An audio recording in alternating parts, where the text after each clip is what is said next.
Well, Coach, first off, nice win for you guys last week. You knew, and you and I talked about previous games where a break here or there, and certainly could have had maybe more, but you finally, everything went your way. Yeah, we had some things go our way, like you said. In the first half, we took the kickoff and went down and scored, which, hopefully set the tone a little bit for the game. And then, defense came out after that and played, they just played extremely well the whole ball game. The first 5 plays that Union County ran were negative yardage plays.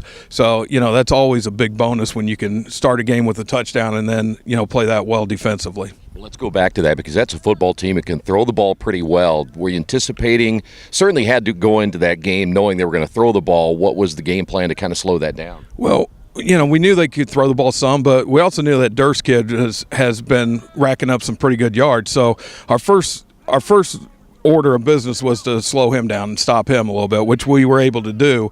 And then, the big key to their passing game was we got pressure on the quarterback. We had, I think, 2 quarterback sacks, and then there were lots of pressures and some times when he scrambled out and got just to the line of scrimmage. And so we had pretty good pressure on the quarterback, and that's kind of slowed their passing game down a little bit. And, and that's something that we've been lacking most of this year. Teams have been able to throw pretty much, if you get 4 or 5 seconds to throw in a high school game, you're going to get somebody open. So, Phil, one thing about it, you knew your football team was better than that record indicated. I mean, I could tell just talking to you throughout the year. Well, as coaches, we knew coming in this year, really we had a chance to be pretty good. And, we had some close things early that, like you said, some breaks didn't go our way, some balls didn't bounce our way. And we came out with some losses, a double overtime loss. And then, our conference game with Tri, we were in that game most of the game and then lost it near the end of the game. So we had some things that we were doing okay, we thought. We just hadn't put everything together. And, against Union County, we put everything together pretty well for the most part.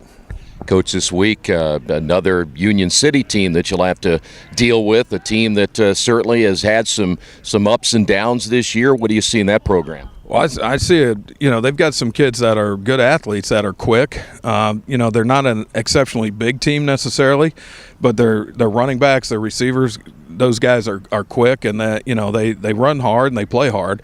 Their linemen aren't exceptionally big, but watching them on film, they get after you. Both offensively and defensively, and they bring a lot of pressure on defense, just trying to disrupt blocking schemes and things, and they do a really good job of it. And watching them on film.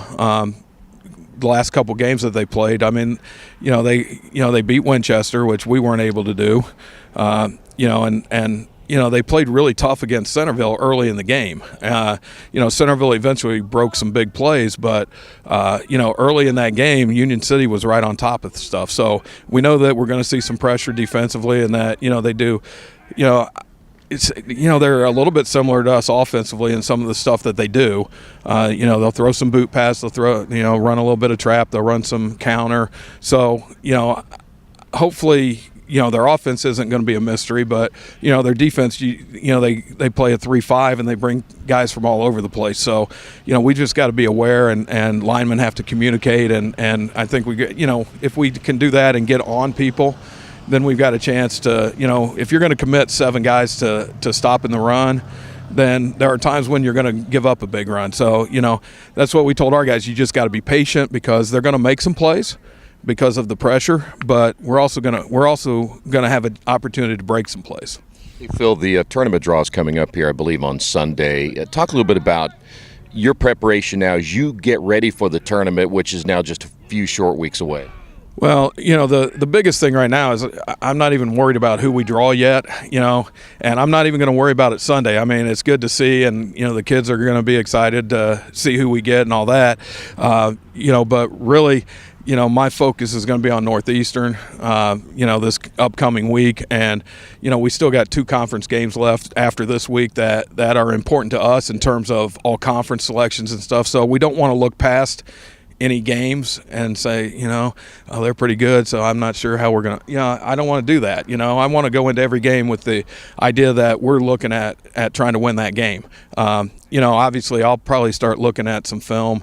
We'll have a sectional meeting and we'll trade some film and stuff then. So I'll start looking at our sectional opponent a little bit earlier, but still try to keep the kids focused on each week.